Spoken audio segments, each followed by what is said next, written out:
Jadi waktu itu kami ngelakuin penelusuran ke rumah-rumah pejabat publik yang dijarah sama orang-orang tak dikenal. Kenapa kita bilang orang tak dikenal? Karena ya memang mereka tidak dikenal siapa, dari mana, dari itu ikut-ikutan. Nah, tapi warga-warga sekitar yang ngambil ini mereka masih di bawah umur, jadi masih bocah-bocah gitulah. Hai, aku Pulpi, selamat datang di Telusur Kasus Uncut. Jadi episode kali ini kita akan bicara tentang demo yang ramai sekitar 1 minggu ini. Jadi waktu itu kami ngelakuin penelusuran ke rumah-rumah pejabat publik yang dijarah sama orang-orang tak dikenal. Kenapa kita bilang orang tak dikenal? Karena ya memang mereka tidak dikenal siapa, dari mana, dan banyak juga pihak yang bilang kalau mereka bukanlah massa demonstrasi. Jadi kami mulai penelusuran waktu itu dari rumah Ahmad Syahroni, ada di Tanjung Priok. Ketika kami datang, jelas sudah ditutup gang menuju rumahnya.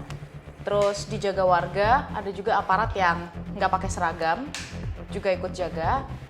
Sebenarnya itu bukan satu-satunya jalan, tapi ada beberapa jalan lain yang sayangnya juga sama-sama ditutup dan juga dijaga. Tapi kami boleh ambil gambar dari depan gangnya. Kalau kami lihat rumahnya ini udah ditutup pakai terpal, diikat. Setelah itu di depannya ini ada orang-orang yang berjaga, yang kata warga sekitar itu jadi salah satu posko untuk ngembaliin barang-barang yang dijarah sama warga. Nah, dari beberapa rumah pejabat publik yang dijarah nih, rumah Ahmad Syahroni ini sedikit berbeda karena dia pertama kali dijarah dan warga sekitar ini ada yang ikut-ikutan. Kami coba nanya sama warga, cuman sayang banget ternyata nggak banyak warga yang mau kasih statement, mungkin karena takut. Ada beberapa juga yang bilang mereka takut salah ngomong dan takut didatengin polisi karena memang ada beberapa yang masih belum ngembaliin barang-barang jarahannya waktu itu. Nah, kami tapi dapat salah satu sumber yang valid karena rumahnya di sana tapi tidak berkenan untuk disebutkan namanya. Dia cerita.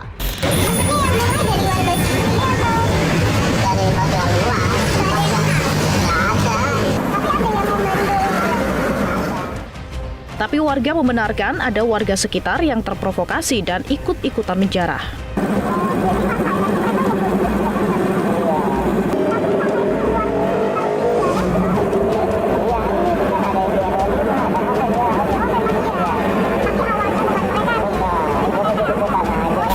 Jadi waktu itu sore hari ada banyak sih ya, bukan beberapa, ada banyak banget sekelompok orang tak dikenal atau kita sebut OTK lah ya, biar singkat. Nah, OTK ini tuh datang ke rumah Syahroni, meskipun udah dihalau sama warga, tapi akhirnya bisa masuk kan. Akhirnya mereka ngambil barang-barang. Kita lihat ada Iron Man, terus ada peralatan golf, ada berangkasnya pun ikut diambil. Jam tangan yang harganya miliaran, ada tas mewah juga yang diambil sama warga. Bukan warga, OTK maksudnya. Nah, setelah itu karena ke-trigger kali ya, akhirnya warga-warga sekitar ini ikut-ikutan. Nah, tapi warga-warga sekitar yang ngambil ini mereka masih di bawah umur, jadi masih bocah-bocah gitulah kalau kata tetangga yang cerita ke kita nih. Nah, akhirnya ada beberapa barang yang sekarang sudah dibalikin, termasuk ada tas mewah yang katanya isinya itu ada 5 juta. Terus jam tangannya juga udah dibalikin, peralatan golf katanya juga udah dibalikin, jadi beberapa dibalikin. Tapi kan mobilnya ada yang rusak ya, nah itu kita nggak tahu nih gimana kondisinya sekarang. Nah, dari rumah Ahmad Syahroni kita bergeser ke rumah kedua, Eko Patrio, ada di Mega Kuningan. Udah dijaga juga, kami nggak boleh masuk karena memang itu kan di kompleks perumahan elit ya. Tapi kami cuma ngambil gambar dari luar, di sana ngobrol sama penjaganya cerita. Mereka cuma jaga 3 orang, bukan penjaga rumah Eko ya, tapi penjaga kompleksnya. Nah, OTK yang datang nih banyak banget, akhirnya mau nggak mau mereka terpaksa ngalah, dalam tanda kutip, akhirnya dijarah lah. Terus rumah ketiga, rumah Uya Kuya. Rumah Uya Kuya ini ada di daerah Durensawit, Jakarta Timur. Di rumah Uya Kuya ini kita bisa lihat langsung sampai depan, meskipun udah ditutup sama seng sama triplek. Dan kata warga sekitar itu sebenarnya si Uya dan istri itu udah nggak pernah datang. karena yang nempatin biasanya mertuanya, tapi waktu kejadian mertuanya nggak ada di situ. Terus yang nempatin di situ ada ART-nya yang ngurusin rumah sama ngurusin kucing-kucingnya. Nah, ini yang sedikit menarik karena akhirnya ada warga yang mau kami ajak ngobrol cukup panjang dan dia cerita. Seandainya malam itu masa yang datang untuk ngejarah itu dibakar, nah itu lebih gawat lagi. Jadi diantisipasi boleh dijarah asal jangan dibakar. Itu pasti kan dikunciin kan. Itu dijebol kak. Oh berarti jebol masa. Tapi sama yang jaga kayak ya udah tapi yang penting jangan dibakar. Ya itu. Karena kalau dibakar kan takut kena warga ya. Bukan warga. Ini kan parkiran kak, belakang saya ini parkiran mobil ini. Yang punya parkiran ini diantisipasi bahwa yang punya mobil diamanin dulu karena masa akan datang gitu. Jadi memang udah tahu dari beberapa jam sebelumnya ya. Oh gitu. Dan itu berlanjut sampai pagi kak. Sampai pagi. Iya. Warga di sini nggak ada yang ngejarah. Jadi saya jamin karena mereka aja ngeri ngeliat. Jadi jarah tuh di dalam apa aja. Itu kan kejadian sekitar jam 11 malam ya. Nah, warga itu ternyata udah dikasih tahu dari jam 3 sore. Jadi ini rumah Uya, terus di depannya ini ada kayak parkiran gitu, parkiran mobil. Nah, jam 3 sore itu mereka udah dikasih tahu. Jadi parkiran mobil ini diminta untuk pindah. Mobilnya diamanin, dipindahin dulu. Takutnya rusuh kan. Nah, jam 3 sore mereka dikabarin, malamnya itu mereka ada acara semacam puncak peringatan 17-an lah, karena kan ini masih di suasana Agustusan. Nggak jauh dari situ mereka bikin panggung, mereka ada acara.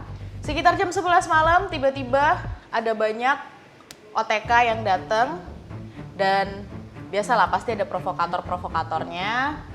Meskipun itu sudah dijaga sama warga, dijaga beberapa aparat, akhirnya mereka kalah dong. Dan karena warga ini takut kalau nanti nih rumahnya dibakar, kalau dibakar nanti bisa merembet kemana-mana, akhirnya ini dalam tanda kutip ya, jangan disalah pahamin arti ya, karena warga takut. Akhirnya ya udah deh, dijarah, masuk, tapi jangan sampai bakar-bakar.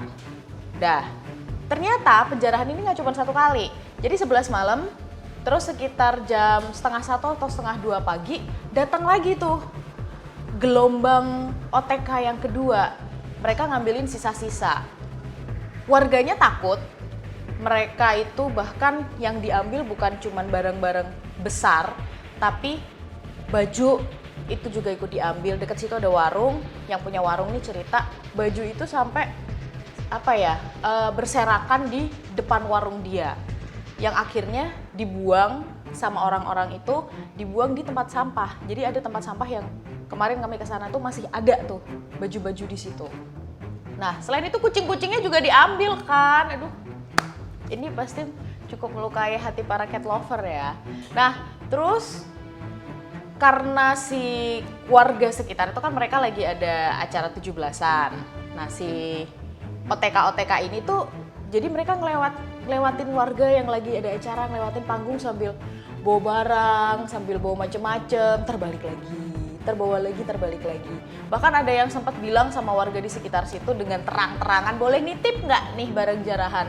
Kok dititipin ke rumah warga gitu? Iya, dititip mau dititip jangan. Kenapa kok dititipin? Kan dia ngambil lagi ke dalam. Waktu ditanya, kenapa dititip? Iya, kita mau ngambil lagi barang yang lain lagi. Ya warga nggak mau dong, pasti nggak mau. Akhirnya ya udah, nggak jadi dititipin. Tapi suasana waktu itu memang mencekam karena si narasumber kami ini cerita, jam 11 datang, sempat dipukul mundur, mereka pindah nih ke kompleks yang lain, RT atau RW yang lain, mereka bakar-bakar ban. Nah, mungkin karena nggak puas kali ya, nah sama si ketua RT itu diminta untuk udah jangan di sini karena kan udah malam dan otomatis itu ganggu warga dan warga takut kan. Udah deh, balik lagi.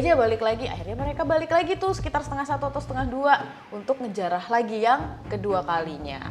Kalau waktu itu aku lihat sih kebuka kan, rumahnya kebuka, jendelanya kebuka, memang di dalam tuh udah nggak ada apa-apa. Paling cuma sisa kayak meja-meja yang udah rusak dengan tulisan-tulisan yang mohon maaf harus kami sensor ya kata-katanya itu. Terus kami lanjut lagi nih ke rumah yang terakhir, rumah Sri Mulyani yang ada di kawasan Bintaro, Tangerang Selatan. Tentu saja sudah dijaga sama ada banyak aparat dari TNI. Ini lebih banyak penjagaannya, kami nggak boleh masuk, kami cuma ngambil dari luar. Dan karena itu ada di kompleks yang cukup elit ya, sepi, kami nggak bisa nanya siapa-siapa tentang kejadian di hari itu. Nah, singkat cerita, itu sudah tuh semuanya kan, ada 4 rumah berarti.